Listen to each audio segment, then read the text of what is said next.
இவரெல்லாம் நினைச்சிட்டு இருக்காரு தமிழ்நாட்டில் நான் வந்து ஒரு அமைச்சராக போறேன். அது ஒரு யாரோ ஒருத்தர் சொல்றாராம், அதை ஒரு நான் வந்து ஒரு 30 நாள்ல நம்ம அமைச்சரவை அமைச்சிருவோம். நம்ம அமைச்சரை அமைச்ச பிறகு நம்ம நிறைய பேரை கவனிக்க வேண்டியிருக்கு. அதுல வந்து சாட்டை ஒரு ஆளு.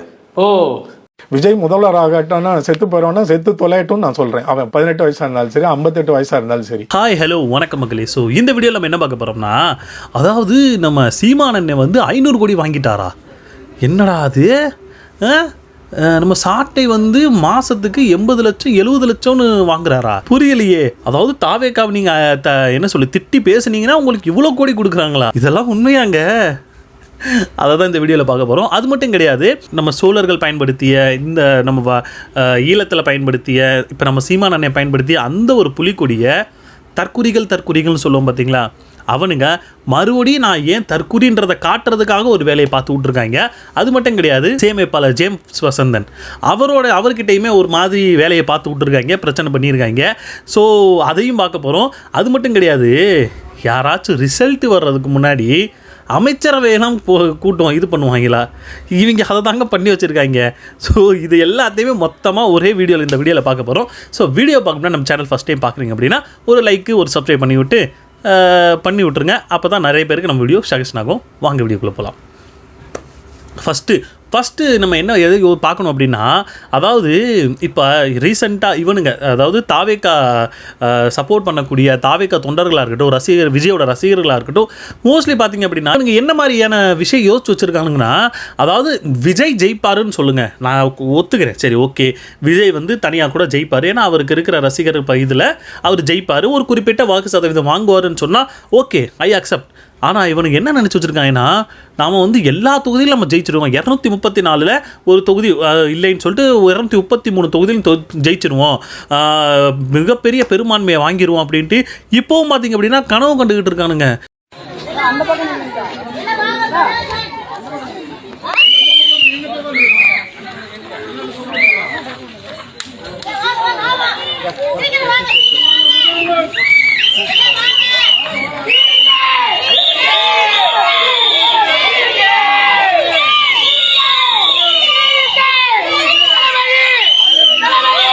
இந்த அளவுக்கு கனவு, ஏன்னா யோசிக்கலாம். இப்போ நார்மலாக ஒரு விஷயம் பாருங்களேன், இப்போ நம்ம சீமான் அண்ணன் ஜெயிப்பார், இன்னும் நம்ம வந்து தாம் தமிழர்னு பார்த்திங்க அப்படின்னா ஒரு குறிப்பிட்ட நல்ல இடம் வந்து நிறைய பேர் ஜெயிப்பாங்க, நல்ல ஒரு வாக்கு சதவீதம் அப்படின்ற மாதிரி நம்ம யோசிச்சுக்கிட்டு இருக்கோம். பட் முதலமைச்சர் ஆவார் அப்படின்னு கேட்டால் அது இன்னும் கொஞ்சம் நம்ம வேலை செய்யணும் அப்படின்ற மாதிரி தான் நாமளுமே பேசிக்கிட்டு இருக்கோம். பட் இவனுக்கு என்னடானா, இவனுக்கு வந்து உலகமே வேறையாக இருக்குது, இவனுக்கு வேறு மாதிரி உலகத்தில் வாழ்ந்துக்கிட்டு இருக்கானுங்க. அப்போ வந்து மே 4 ரிசல்ட் வந்துடும், தளபதி ஜெயிச்சிடுவார், 7 பார்த்திங்க அப்படின்னா முதலமைச்சர் ஆயிடுவார், சூப்பர். அப்படி அந்த லெவலுக்கு இவனுங்க இப்போ வரைக்கும் பார்த்திங்க அப்படின்னா கற்பனை உலகத்தில் வாழ்ந்துக்கிட்டு இருக்கானுங்க. இல்லை, அந்த அளவுக்கு யோசிக்காதீங்கடா. ஏன்னா யோசிச்சு பாருங்களே, இப்போ நம்ம பயங்கரமான ஒரு விஷயத்தை யோசிச்சுட்டு அது நடக்கலை இன்னொன்று, அதோட இம்பேக்ட் எப்படி இருக்குன்னு கொஞ்சம் யோசிச்சு பாருங்கள். ஏன்னா நார்மலாகவே அவனுக்கு வந்து ரொம்ப எக்ஸாசரேஷன் பண்ணுவானுங்க, நாங்கள் இப்படி நாங்கள் அப்படின்னு சொல்லி. சப்போஸ் அது நடக்கலை அப்படின்னா, இப்போ ஜனநாயகன் படத்தில் பார்த்திங்க அப்படின்னா ஜனநாயகன் ரிலீஸ் ஆகலைன்னு சொல்லி 2 பேர் செத்து போயிட்டாங்க. அப்போது இந்த மாதிரி ஒரு விஷயம் நடந்துச்சு அப்படின்னா அதை அக்செப்ட் பண்ணக்கூடிய அந்த அக்செப்டன்ஸ் இருக்கணும். இவனுங்க அந்த அக்செப்டன்ஸ் இவனுங்களுக்கு இல்லவே இல்லை. இப்போவே பார்த்திங்க அப்படின்னா சிஎம் ஆயிடுவார் விஜய், புஷியானந்த் வந்து பார்த்திங்கன்னா உள்துறை அமைச்சர், அப்படி இப்படின்னு சொல்லி பயங்கரமாக இது பண்ணிக்கிட்டு இருக்கானுங்க. இது எங்கே போய் முடிய போகுதுன்னு தெரில. அதுக்கு இன்னொன்று மேலே போய் என்ன பண்ணி வச்சுருக்காங்கன்னா, விஜய் முதலமைச்சர் ஆன மாதிரி காலண்டர் போட்டு அதை டிஸ்ட்ரிபியூட் பண்ண ஆரம்பிச்சிட்டானுங்க. எங்கடா நீங்கள் இருக்கீங்க, எங்கேருந்தடா வரீங்க அப்படின்ற மாதிரி தான் இருக்குது. ஸோ அது மட்டும் கிடையாதுங்க, இப்போ நல்லா யோசிச்சு பாருங்களே. சரி, கீழே இருக்கிற தொண்டர்கள் ரசிகர்கள் கூட ஓரளவுக்கு ஓகேப்பா, அவங்க அந்த அளவுக்கு தெளிவில்லாமல் அவங்களாம் பண்ணுறாங்க அப்படின்ற மாதிரி சொல்லலாம். ஆனால் இப்போ ரீசெண்டாக பார்த்த ஒரு வீடியோ, ஒரு இது போஸ்ட் என்ன ஆச்சுன்னா, அமைச்சரவையை போட்டு வச்சுருக்கானுங்க. யாராருக்கு என்னென்ன துறை. இப்போ நம்ம புஷியானதுக்கு தான் பயங்கரமான ஒரு துறை போக்குவரத்து துறையா. அதை தான் நம்ம சாட்டை அவர்கள் சொன்னார், போக்குவரத்து துறைன்னு எதுக்கு வச்சுருக்காங்க அப்படின்னா இட்டுன்னு வர்றது அப்படின்னு மாதிரி ஒரு கலாய்ச்சாரு.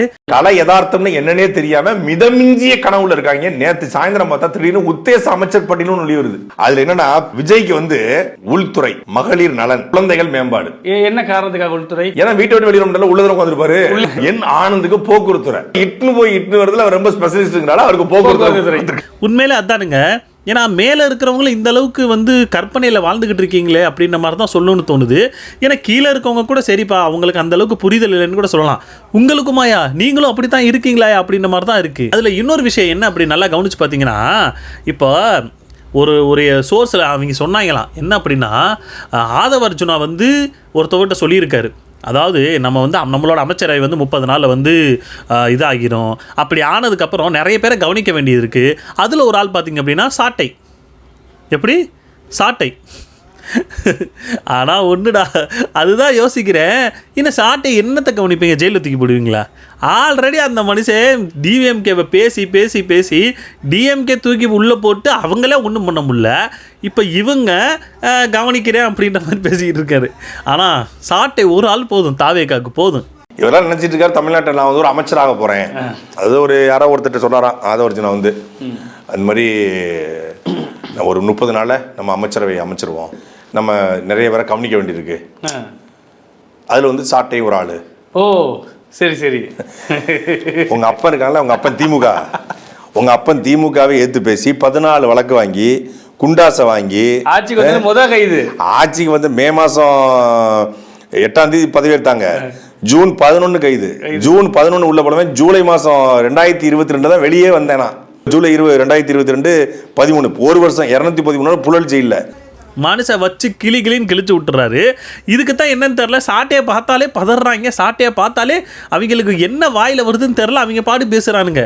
சரியா தப்போலாம் அது வேறு விஷயம், ஆனால் பேசணும், திட்டணும், அந்த ஒரு காரணத்துக்காக தான் பேசிக்கிட்டு இருக்கானுங்க. அடுத்து இன்னொரு விஷயம் பார்த்திங்க அப்படின்னா, இப்போ ரீசெண்டாக அந்த இது நடந்து அதாவது என்ன சொல்கிறது, எலெக்ஷனுக்கு முன்னாடி நம்ம விஜய் அவர்கள் வந்து பேசியிருப்பார்.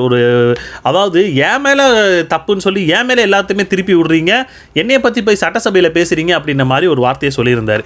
பட் இந்த கரூர் இன்சிடெண்ட் நடந்துச்சு பார்த்தீங்களா, அந்த இன்சிடெண்ட்டுக்கு அதை போய் அதில் என்ன நடந்துச்சு, அது யார் குற்றவாளி, யார் தப்பு பண்ணால், யார் மேலே தப்பு அப்படின்னு சொல்லி போய் செக் பண்ணதில் ஒரு குழு அமைச்சிருப்பாங்க பார்த்தீங்களா. அந்த குழு என்ன சொல்கிறாங்க அப்படின்னா, விஜய் தான் முழு குற்றவாளி. டைமுக்கு வராதது, எப்படி டைமுக்கு வராதது, ஒரு ரோடில் எப்படி போகணுமோ அதை விட்டுட்டு உல்ட்டாவாக நீங்கள் போனீங்கன்னா அது இந்த மாதிரியான ஒரு பிரச்சனை தான் ஏற்படுத்தும்.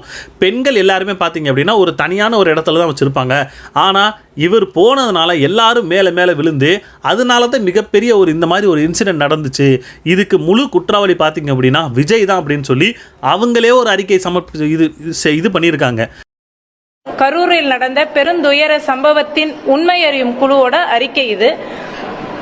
2 செய்திகள். இந்த கூட்டத்தில் விஜய் வந்து வேண்டுமென்றே திட்டமிட்டு காலதாமதம் செய்து அந்த இடத்திற்கு வந்ததுன்றது முதன்மை காரணமா, இந்த கூட்ட நெரிசலுடைய முதன்மை காரணமா நாங்க பாக்குறோம்.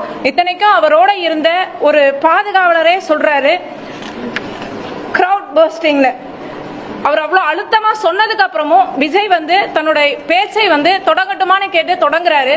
இது வந்து அவருக்கு மக்களின் மீது எந்த அக்கறையும் இல்லை, எந்த நலனும் இல்லை அப்படின்றத வந்து காட்டுதுன்னு நாங்க நினைக்கிறோம்.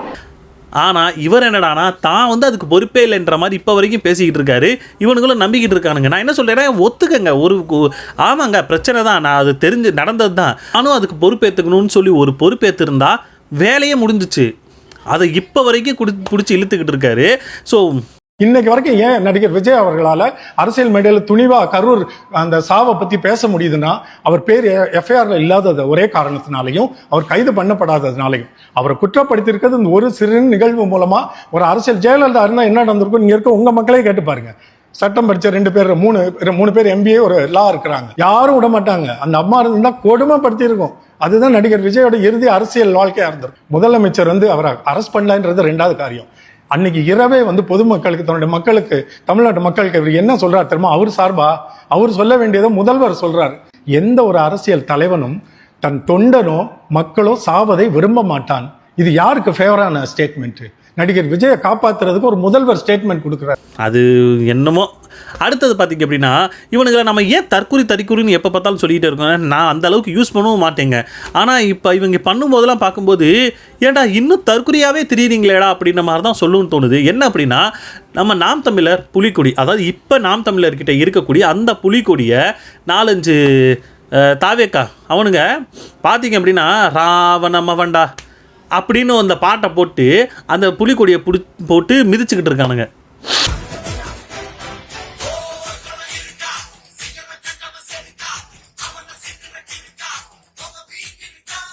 நான் ஒன்று கேட்குறேன், இது வந்து இவனுங்க என்ன நினச்சி வச்சுருக்கானுங்கன்னா, இது வெறும் நாம் தமிழர் வச்சுருக்கிற அந்த ஒரு கொடி அப்படின்ற மாதிரி தான் ஒரு மைண்டில் வச்சுருக்கானுங்க. இதோட வரலாறு என்ன, இதை யார் ஃபஸ்ட்டு யார் கொண்டு வந்திருந்தா, அதுக்கப்புறம் யார் அதை எடுத்தா, அதுக்கப்புறம் இப்போ எப்படி சீமான் அவர்கள்கிட்ட வந்திருக்கு, எந்த ஒரு வரலாறும் தெரியாது. எந்த ஒரு வரலாறு மண்ணுமே தெரியாது. தெரிஞ்சதெல்லாம் என்ன, விஜய் விஜய் விஜய், அவ்வளோதான், வேறு ஒன்றுமே தெரியாது. இது யார் வச்சுருந்தா, நம்ம சோழ பாட்டன் அவர் வச்சுருந்தார், அவர் கையில் இருந்து. ஏன்னா இவனுக்கு யோசிக்கணும், இவனுங்க வந்து தமிழ்நாடு மட்டும் பேசிக்கிட்டு இருக்கானுங்க. தமிழ்நாடு மட்டும் கிடையாது ராஜா, உலகத்தில் 3வது பெரிய வல்லரசை நிறுவன ஒரு அரசன்னா அது சோழர் தான். ராஜராஜ சோழன், ராஜேந்திர சோழன், அவங்க வச்சுருந்த ஒரு புலிக்கொடி. அந்த ஒரு வரலாறு மண்ணுமே தெரியாத நீ தமிழ்நாடை பற்றி இது பண்ணிக்கிட்டு இருக்கீங்க அப்படின்ற மாதிரி தான் சொல்லணும்னு தோணுது. அது மட்டும் கிடையாது, 24 நாடை எதிர்த்து சண்டை போட்ட ஒரு தலைவன் அப்படின்னா அது நம்ம தேசிய தலைவர் மேதகு பிரபாகரன் அவர்கள் தான். அவர் வச்சுருந்த கொடி, அவரை பற்றியும் தெரியாது. அதைத்தான் இப்போ நம்ம அண்ணன் சீமான் அதில் கொஞ்சம் சேஞ்சஸ் பண்ணி நாம் தமிழரில் வச்சுருக்காங்க. இப்போ எங்கேருந்து எந்தெந்த இடத்துக்கு போயிட்டு இப்போ நாம் தமிழருக்கு வந்திருக்கு, அந்த ஒரு புலிக்கொடியை இவனுங்க எடுத்து வச்சுக்கிட்டு மிதிச்சுக்கிட்டு ராவண மவன்டா அப்படின்னு சொல்லி பாட்டை போட்டு ஆடிக்கிட்டு இருக்கானுங்க. ஆனால் நாம் தமிழர் கட்சியினுடைய கொடி எடுத்து துண்டு என்பது, அந்த புலிக்கொடி என்பது அது வெறும் கட்சியினுடைய அடையாளம் மட்டும் கிடையாது. கிட்டத்தட்ட 2000-3000 ஆண்டுகளுக்கு முன்பு இந்த நிலத்தில் வந்து கல்லணையை கட்டிய கரிகால் சோழன் ஏந்திய புலிக்கொடி அது. புரியலை நீங்கள் தாண்டா ஒரு தற்குறி. ஏன்னா கொடியை எந்த அளவுக்கு மதிக்கணும் அப்படின்றத நீங்கள் நாம் தமிழர் பார்த்து தெரிஞ்சுக்கலாம். கொடியை எப்படியெல்லாம் நம்ம அசிங்கப்படுத்தலாம், எப்படியெல்லாம் வீணடிக்கலான்றத தாவேக்காவை பார்த்து தெரிஞ்சுக்கலாம். ஆமாங்க, இப்போ நீங்களே யோசிச்சு பாருங்கள், விஜய் வந்தாருன்னா விஜய் மேலே தூக்கி போடுறது ஒரு துண்டுன்றது அவங்களுடைய கட்சியோட மிகப்பெரிய ஒரு அடையாளம். இப்போ அந்த துண்டு போட்டாங்கன்னா அப்படின்னா இது யாருன்னு சொல்லிடலாம், தாவேக்காக்காரன்னு சொல்லலாம்.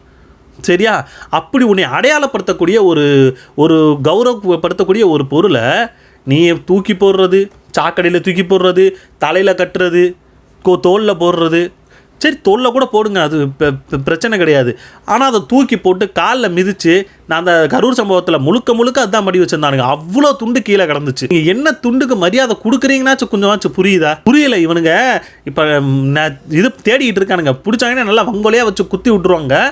போலீஸ் தேடிக்கிட்டு இருக்கு, கிடைச்சாங்கன்னா அவங்க அவ்வளோதான் நல்லா வச்சு குத்தி விட்ருவாங்க. இல்லை தமிழ் தேசியவாதிகளோ யாரும் செய்ய மாட்டாங்க, ஏன்னா அவங்க அப்படி தான் கட்டமைக்கப்பட்டிருக்காங்க. ஆனால் இது ஒரு தரங்கட்ட கூட்டத்தை விஜய் உருவாக்கியிருக்காரு அப்படிங்கிறது எடுத்துக்காட்டு. நாம் தமிழர் கட்சி உயிராக நேசிக்கக்கூடிய அந்த கொடியை கலட்டி அதை காலில் போட்டு மிதித்து அதை தூக்கி போடுறான். இது ஒரு வன்ம அரசியல்.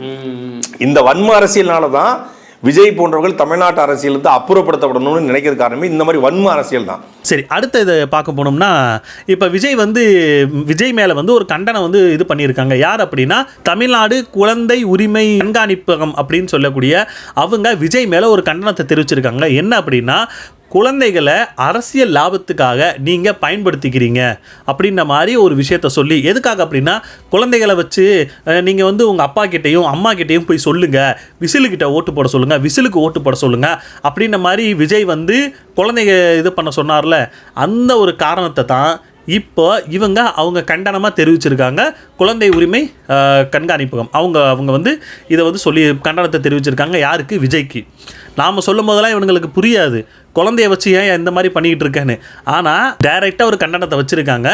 இதுக்கு நீங்கள் பதில் சொல்லிக்கிங்க. அடுத்து மிகப்பெரிய ஒரு பிரச்சனை இது என்ன அப்படின்னா, இப்போ ரீசெண்டாக இது பார்த்தேங்க. என்ன அப்படின்னா, ஜென்சி பொலிட்டிக்ஸ்ன்னு சொல்லி ஒரு உள்ள அது ஸ்டார்டிங்கில் உள்ளே போகிறதுக்கு முன்னாடியே தம்ப்நெயில் எந்த மாதிரி தம்ப்நெயில் வச்சுருந்தான்னா, சாட்டையும் நம்ம அண்ணன் சீமான் அவர்களும் 2 பேருமே பணத்தை பார்த்துக்கிட்டு அப்படியே ஒரு மாதிரி நிற்கிற மாதிரி ஒரு தம்ப்நெயிலை வச்சு விட்ருக்கான். நான் சொல்ல, நீலாம் மனுஷனாயா, என்ன நினச்சி பண்ணுறான்னு தெரில. சரி, ஏன்னா எனக்குமே நிறைய பேர் டேக் பண்ணியிருந்தாங்க. அது மட்டும் கிடையாது, நேற்று இதுக்கு முன்னாடி நான் போட்ட வீடியோக்கு கீழே ஒருத்தர் சஜஷனுமே பண்ணியிருந்தார், இந்த மாதிரி ஒருத்தர் வீடியோ போட்டிருக்கான், அதுக்கு நீங்கள் பதில் சொல்லுங்கள் அப்படின்னு சொல்லிடுவோம். ஏன்னா கேட்டதுக்கு ஏன்னா நம்மளும் போய் ஏன்னா மற்றவங்களோட வீடியோ நம்மளும் பார்க்கணும். ஏன்னா நம்மளோட வீடியோ பார்க்குறாங்க போல இருக்குது. ஏன்னா கீழே கொஞ்சம் பேட் வேர்ட்ஸ் எல்லாம் நிறைய வருது. நம்ம வீடியோ பார்த்துட்டு வயிறு எரியுது போல இருக்குது, நிறைய பேட் வேர்ட்ஸுமே வருது.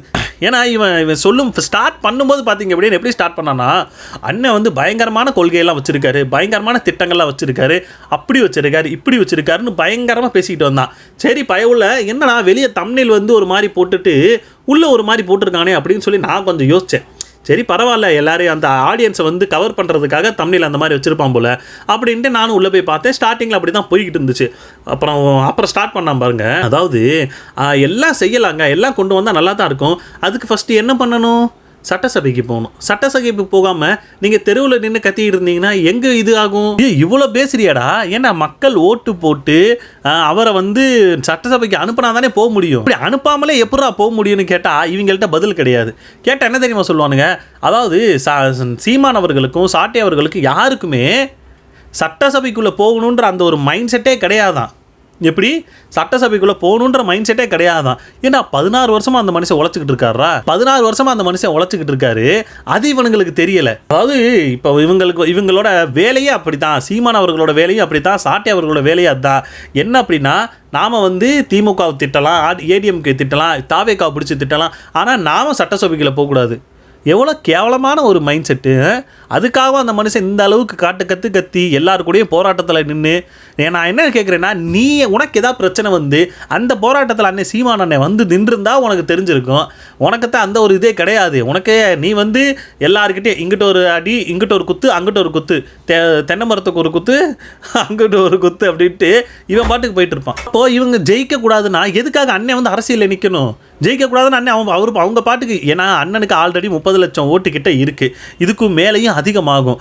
இப்போ இந்த இது வச்சிருக்கக்கூடிய ஒரு ஆள், சரி நானே ஒரு கேள்வி கேட்குறேன், ஜெயிக்கக்கூடாது அப்படின்னா எதுக்காக ஒவ்வொரு கட்சியும் இவங்களை நம்ம தாம் தமிழரை கூட்டணிக்கு கூப்பிடணும்? இதை நாங்கள் சொல்லலைங்க. அண்ணன் சொன்னால் கூட ஆமாம் அவரெல்லாம் கூப்பிட்டுருக்க மாட்டேன், இவரா ஏதாவது அடிச்சு விட்றாருன்னு நான் சொல்கிறேன். பிஜேபிக்காரங்க சொல்கிறாங்க. எப்படி பிஜேபிக்காரங்க சொல்கிறாங்க? அதாவது நாம் தமிழரையும், அதாவது அன்னை சீமானையும் கூட்டணிக்கு எவ்வளோ இது கூப்பிட்டாங்க. நாங்கள் இத்தனை சீட்டு கொடுக்குறோன்னு சொன்னாங்க, இவ்வளோ பணம் கொடுக்குறோன்னு சொன்னாங்க. ஆனால் அவர் நான் போக மாட்டேன், எனக்கு திராவிட கட்சியோடையும் தேசிய கட்சியோடையும் கூட்டணி கிடையாதுன்னு சொல்லி அவர் ஒரு ஸ்டாண்டில் நின்றுக்கிட்டு இருக்காரு. அப்போ அவர் அந்த பிஜேபிக்காரர் யாருன்னா நம்ம ரங்கராஜ் பாண்டே, அவர் தான் சொன்னார். அதாவது தனித்து இருக்கிறதுக்கும் தனித்து நிற்கிறதுக்கும், தனித்து விடப்பட்டவங்களுக்கும் தனித்து நிற்கிறதுக்கும் வித்தியாசம் இருக்குது. நான் யாரு கூடயும் சேர மாட்டேன்னு சொல்லி ஒன்று நிற்கிறது ஒன்று, இன்னொன்று வந்து யாருமே வராமல் நான் தனியாக நிற்கிறது ஒன்று. அப்படி நான் வந்து யாரு கூடயும் சேர மாட்டேன்னு சொல்லி தனித்து நிற்கிறாரு சீமானு. அப்போது நீங்கள் யோசிச்சு பார்க்கலாம். ஏன்னா அப்போ தேர்தலில் ஜெயிக்கக்கூடாது அப்படின்னா எதுக்கு? சரிப்பா நான் தேர்தலில் தான் ஜெயிக்கலையே, நான் பாட்டு கூட்டணி போயிடுவேனே. அப்போ கூட்டணிக்கு போனாலே இதை விட பயங்கரமாக சம்பாதிக்கலாம். அந்த ஒரு மைண்ட் செட் இவங்களுக்கு கிடையாது. அண்ணன் பணம் வாங்கிட்டார். இப்போ நார்மலாக சொல்லுங்களேன், சீமான் அண்ணன் மேலேயோ சாட்டை இந்த மாதிரி நம்ம நாம் தமிழர் மேலேயோ நாம் சரியான ஒரு காரணத்தை இவங்களால எடுத்து வைக்கவே முடியாது. அப்படி எடுத்து வைக்கலன்னா என்ன பண்ணலாம்? அவதூறை பரப்புவோம், அந்த விஜயலட்சுமி மேட்டர் எடுத்துகிட்டு வருவோம், பணம் வாங்கிட்டாருன்னு சொல்லுவோம், இவர் ஜெயிக்கவே மாட்டார், தெரிஞ்சு தான் இவர் வந்து நிற்கிறாருன்னு சொல்லி அடிச்சு விடுவோம். அந்த அண்ணன் வந்து எவ்வளவோ பிரச்சனைக்காக உங்களுக்காக குரல் கொடுத்துக்கிட்டு இருக்காரு. அதெல்லாம் இவங்க கண்ணுக்கு கொஞ்சம் கூட தெரியாது. அதை இவனே சொல்கிறானே, நாங்கள் வந்து அவருடைய செயல் திட்டம் இது எல்லாமே சூப்பராக இருக்குது, ஆனால் ஜெயிக்க மாட்டாருன்னு அவருக்கே தெரியுன்ற மாதிரி பேசிக்கிட்டு இருக்கேன். அதில் இன்னொரு விஷயம் சொன்னால் பாருங்க, எப்பா சாட்டை வந்து 84 லட்சம் வாங்கினாராம், 5 கோடி ரூபா வாங்கினாராம், 74 லட்சம் மாதம் வருதான். மினிமம் சொல்கிறேன், 10 லட்ச ரூபா வாங்குறான், 10 லட்ச ரூபா கொடுக்குறாங்க. யாருக்குன்னா அண்ணன் சாட்டை தருமன். நான் இடையில சமீபத்தில் கேள்விப்பட்டது என்னன்னா, ரொம்ப ட்ரஸ்டடான சோர்ஸ் கிட்ட இருந்து நான் கேள்விப்பட்டது என்னன்னா, 85 லட்ச ரூபாய் ஒரே செட்டில்மெண்ட்டாக ஒரு மாதம் கொடுத்துருக்காங்க. ஒரு செட்டில்மெண்ட்டாக 85 lakhs கொடுத்துருக்காங்க. அந்த 85 லட்ச ரூபா தாண்டி மாசம் ஒரு பேமெண்ட். அந்த மாசம் பேமெண்ட் எப்படின்னா ஒரு மாதம் 5 லட்ச ரூபாய், 7 லட்ச ரூபாய், 10 லட்ச ரூபாய். ஸோ மினிமம் 5 லட்சம் கணக்கு போடுங்க. 4 மாதம் எவ்வளோ இருக்குது? 3 கோடி ப்ரொமோட் பண்ணுறது, எக்ஸ்போஸ் பண்ணுறது. புழு அந்த புழுகு ஆகாச புழுகு கேள்விப்பட்டிருக்கேன், இப்போ தான்டா டைரெக்டாக பார்க்குறேன்ற மாதிரி இருக்குது. எதுக்காக அவர் பணம் வாங்கணும்? சரி பணம் வாங்குறாருன்னு தெரியுதுல, ஒரு ரைடை விடுங்க. ஏற்கனவே சாட்டை அண்ணன் மேலேயும் இடுமாவனம் கார்த்திக் இந்த மாதிரி நிறைய பேரோட வீட்டில் வந்து இன்கம் டேக்ஸ் ரைடு வந்துச்சா? என்ஐஏ அவங்களும் வந்தாங்க, யாருக்கும் ஒரு மண்ணும் கிடைக்கல.